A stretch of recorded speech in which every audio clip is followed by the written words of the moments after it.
Les damos la bienvenida a esta entrevista virtual del énfasis de periodismo de la Escuela de Ciencias de la Comunicación Colectiva de la Universidad de Costa Rica.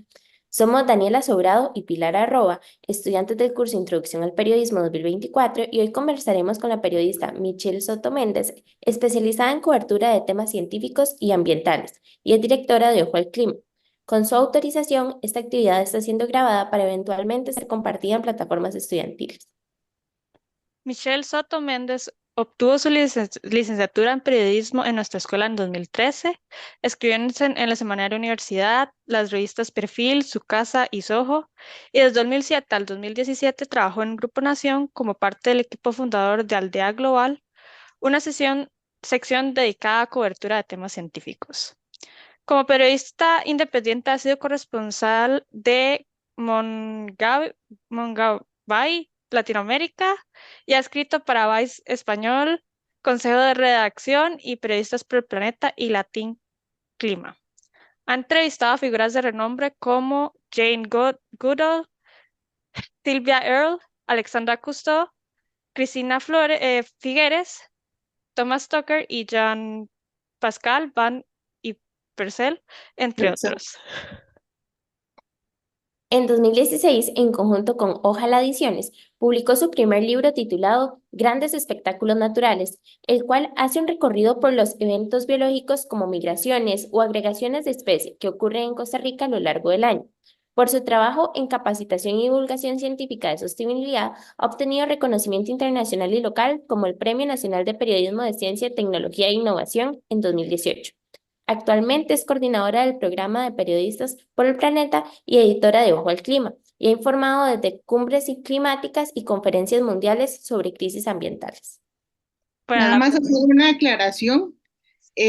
Yo formé parte de Aldea Global, pero no fui del equipo fundador. Yo llegué despuesito. Nada más es como para darle realmente el lugar a quienes la fundaron, que fue Debbie Pochner y el equipo, el primer equipo que estaba Marcela Cantero y Dorian Díaz también dentro de ese primer equipo. Yo llegué poquito después para dedicarme a temas científicos y ambientales. La primera pregunta sería, ¿tenía claro desde su inicio profesional que se dedicaría a cobertura científica y qué decisiones le llevaron hasta acá? Vieras que no. Yo iba a ser periodista de cultura, sobre todo de artes plásticas, o sea, ¿verdad? Lo que pasa es que hice mi práctica profesional en un semanario que se llamaba Tiempos del Mundo, ya desapareció lamentablemente, y desde ahí, desde la sección de cultura, empiezo a tener mucho contacto con artistas visuales. Recuerdo en esa época estaba Sila Chanto, estaba Lucía Madrid, ¿verdad? Entre otros, está el grupo Bocaracá en su apogeo también. Y entrando en contacto con ellos, empiezo a notar que hay una preocupación por el tema ambiental desde la escena de las artes plásticas aquí en Costa Rica, ¿verdad? Por ejemplo, Ronald, ya, Arrieta, se me olvidó el nombre, pero digamos, Arrieta tenía una preocupación particular sobre el cambio de paisaje, ¿verdad? O sea, cuán rápido estaba, por ejemplo, el gran área metropolitana cambiando su paisaje, ¿verdad? Ya no se veía tanto verde, sino cada vez más concreto. Lucía Madrid con sus grandes instalaciones estaba muy preocupada por el tema de la seguridad alimentaria, sobre todo por la incorporación de transgénicos, ¿verdad? Dentro del sistema nutricional, ¿verdad? Y de agroproducción.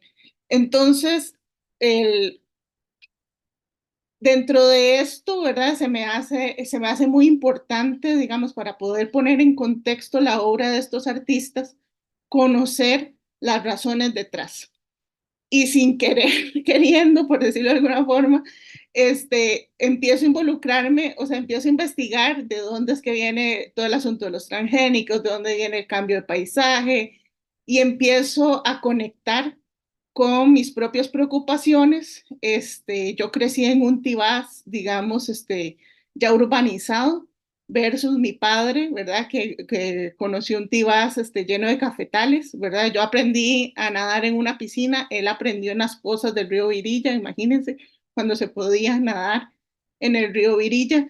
Y ahí es donde empiezo a ver el tema del paisaje en esta conexión muchísimo más personal, y esto me lleva inevitablemente al periodismo ambiental. Entonces voy dejando un poco el periodismo ya cultural, ¿verdad? De arte, me voy metiendo más en lo que es periodismo ambiental, y dentro del periodismo ambiental sigo haciéndome preguntas, el por qué, de dónde viene esto, por qué la causa del cambio de paisaje, que tiene que ver con el cambio de uso de suelo. Y ahí empiezo el por qué, como una chiquita de 4 años, ¿verdad? Y llego al periodismo científico. Se habla de fusión de géneros y enfoques periodísticos. ¿Cómo define el periodismo científico y ambiental de otras especializaciones? Bueno, primero, en el periodismo tanto ambiental como científico, como les contaba, el por qué es muy importante, ¿verdad? Es una de las grandes preguntas que nos hacemos. ¿Por qué pasa tal cosa? ¿De dónde salió tal otra, verdad? Y un poco entender las causas subyacentes detrás del hecho noticioso. Entonces, digamos que esa es una de las grandes diferenciaciones que se dan con respecto a a otras trincheras del periodismo, ¿verdad? Que tal vez ¿verdad? Mencionan el porqué, pero no lo hacen como su núcleo, ¿verdad? En el periodismo científico es el núcleo, ¿verdad? Y en el ambiental también. Lo otro es que tanto en el científico como en el ambiental tenemos muy claro que las cosas no salen de la noche a la mañana, ¿verdad? Sino que es una construcción histórica del hecho noticioso, ¿verdad? Un ecosistema no se degrada de un momento a otro, sino que hay un proceso histórico de décadas para que ese manglar esté en la condición en la que esté, o ese bosque esté en la condición en la que esté, ¿verdad? Y tenemos también muy claro en que hay muchas variables de por medio, ¿verdad? O sea, no es una cuestión de causa y efecto, sino que es una construcción de varias variables que llevan a que pase lo que pasó, ¿verdad? Y lo que estamos reportando. Entonces, eso también enriquece muchísimo la labor periodística. Si bien, digamos, la ciencia es un eje central, es una fuente central, no es la única, ¿verdad? Entonces, también permite, la parte que más me gusta de hacer periodismo científico ambiental es darle el rostro humano al hecho noticioso, ¿verdad? Entonces, hablar con las comunidades, con la gente, ¿verdad? Con comunidades, poblaciones indígenas, con jóvenes, con mujeres, siempre ayuda mucho a poner en perspectiva lo que se está contando. Medios especializados han cambiado el concepto de cambio climático por el de crisis climática. ¿Es expresión científica o refleja una adhesión política?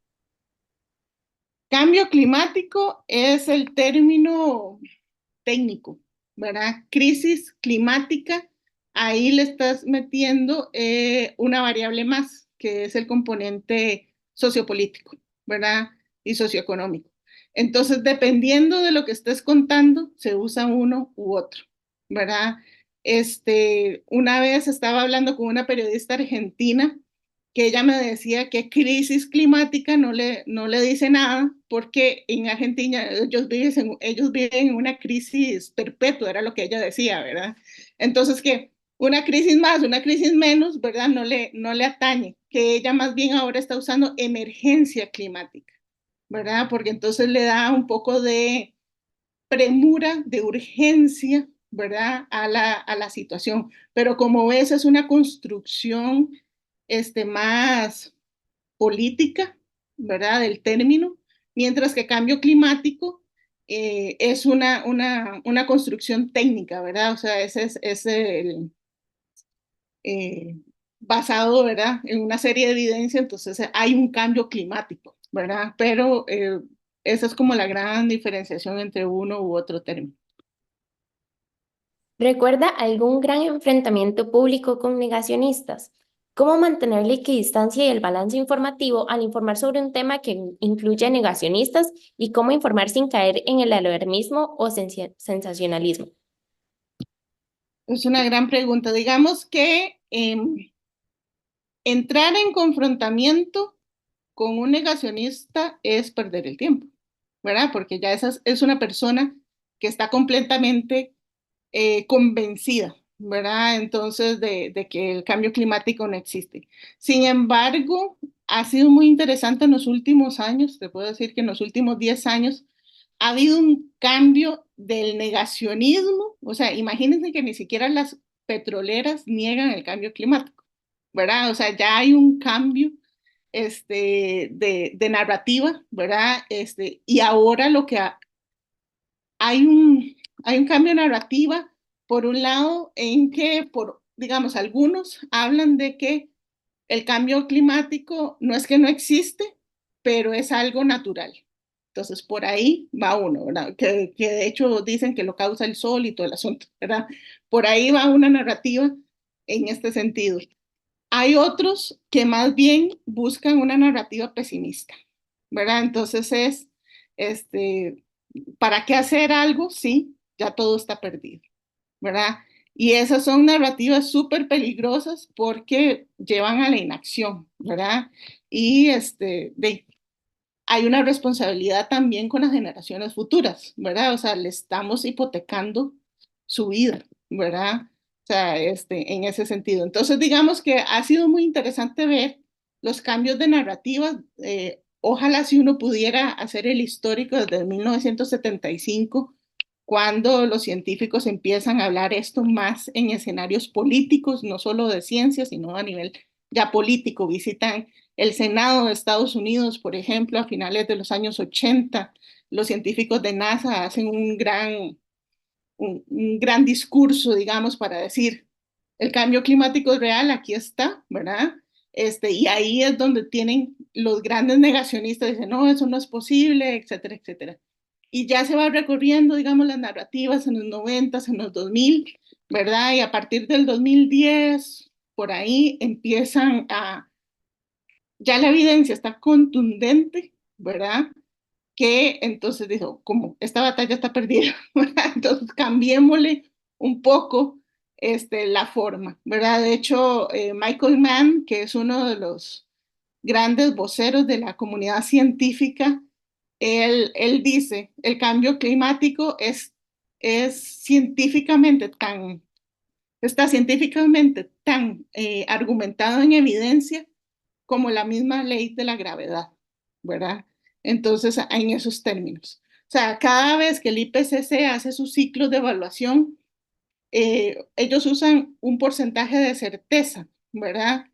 Y en el último ya estábamos en un 98, 99% de certeza de que este cambio climático es de origen antropogénico, o sea, que nosotros los seres humanos estamos haciendo una incidencia en la atmósfera y bueno, en todo el sistema oceanoatmosférico que causa precisamente el cambio climático. Ahí me lleva un poco a lo que la segunda parte de tu pregunta que tenía que ver en cómo comunicarlo para no caer en el sensacionalismo o en el alarmismo, ¿verdad? Es, esto es como para hacer todo una cátedra, ¿verdad? Al respecto de cómo comunicar el cambio climático, porque sí, la evidencia es muy contundente y es difícil, ¿verdad? Por ejemplo, ahorita con el huracán Beryl, ¿verdad? Con todos estos destrozos que hizo y la cantidad de muertes que ha dejado en todo lo que es el Caribe, México, incluso Texas en Estados Unidos, están los hechos, ¿verdad? O sea, uno no puede, ¿verdad? Tratar de maquillar el impacto y la afectación que está haciendo Beryl en esta zona geográfica, ¿verdad? Sin embargo, yo creo que nosotros como periodistas, a partir de o sea, siempre dar los datos, ¿verdad? Basarse en evidencia, no en opiniones necesariamente, sino partir de la evidencia, y Por otro lado, que es algo que nosotras trabajamos mucho en Comunidad Planeta, comunicar, o sea, sí, es real. De hecho, en la última nota que publicamos en Ojo al Clima, el, los vientos y las precipitaciones de Beryl no- fueron como fueron debido al cambio climático, ¿verdad? A las altas temperaturas que hay en el océano Atlántico. Ese es un hecho y hay que comunicar, ¿verdad? Pero no todo, esa no es toda la historia, ¿verdad? O sea, hay otras historias que también nos permiten ver la realidad de lo que está pasando. Y aparte, o sea, hay gente trabajando precisamente en disminuir las emisiones de gases de efecto invernadero, que están trabajando en pro de la adaptación y la resiliencia, que están abogando por mayores acciones e incluso llevando a gobiernos y a empresas ante los tribunales de justicia, ¿verdad? Para que el Acuerdo de París, los objetivos del Acuerdo de París se cumplan, ¿verdad? Y ahí es donde hay esperanza. ¿Cómo organizar una cobertura especializada de eventos climáticos complejos? ¿Qué fuentes recomienda para validar historias?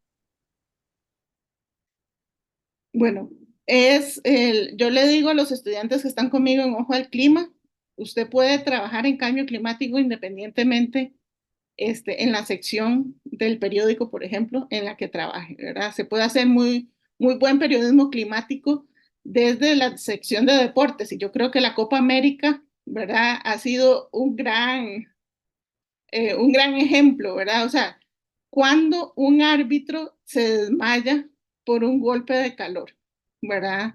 Mientras estaba trabajando en Kansas, ¿verdad? Donde el cambio climático ha hecho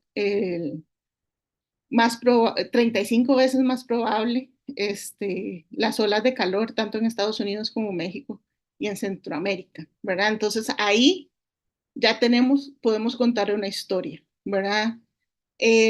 Cada vez los conciertos, entre esos, no sé si recuerdan cuando vino Coldplay, ¿verdad? Y Coldplay tenía ciertos requisitos para sus conciertos, entre ellos suministro de energía a partir de fuentes renovables, entonces, sección de espectáculos, ¿verdad? Ahí hay noticia, ¿verdad? Hay muchos artistas que se están sumando a causas y a acciones tanto de mitigación como de adaptación al cambio climático, ¿verdad? Y así puedo poner diferentes ejemplos, o sea, es buscar la intersección, ¿verdad? El cambio climático no es un tema ambiental, es un tema de modelo de desarrollo, ¿verdad? Es un tema este, que nos está, o sea, nos pone frente al espejo cómo hemos llevado como sociedades nuestra vida hasta el momento.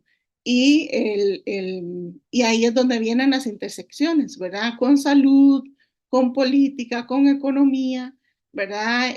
Con nuestros modos de vida, ¿verdad? Cada vez los pescadores tienen menos, menos pescado, ¿verdad? Porque los peces están migrando a zonas más frías porque ya no aguantan la temperatura, ¿verdad? Por ejemplo. ¿En cuáles áreas debe el periodismo ambiental en el país concentrarse en investigación? Energía, concentración, áreas protegidas, agua o gentrificación. El, Hay un tema, como les decía, hay un tema de desarrollo, ¿verdad? Generalmente se cree que los pueblos alrededor de áreas silvestres protegidas son los más pobres, ¿verdad? Entonces hay una ironía porque son socioeconómicamente pobres, ¿verdad?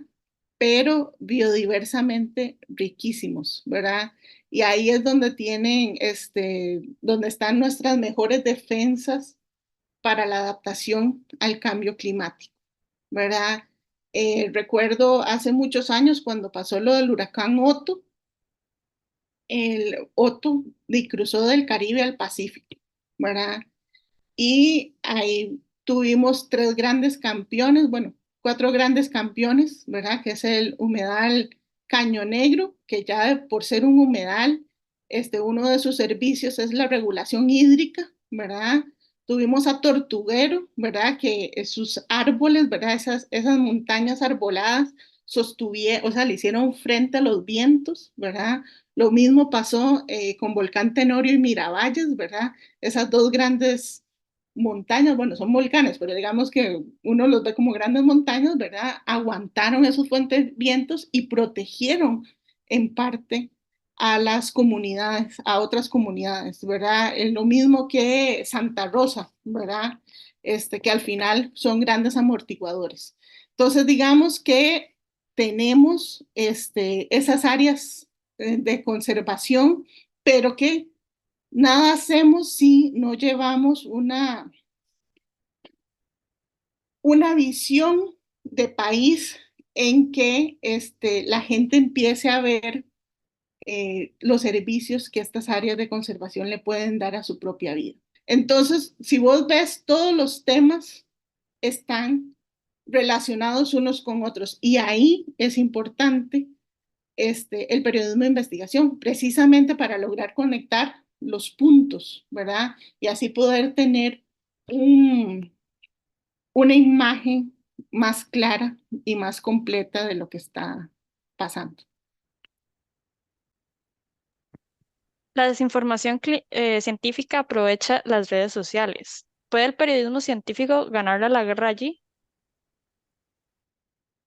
Ay, ese es un gran reto, ¿verdad? Se han hecho eh, esfuerzos, por ejemplo, de organizaciones que se dedican a combatir la desinformación para trabajar con Facebook, con X, con Google, ¿verdad? En filtros, ¿verdad? Y un poco verificación de datos.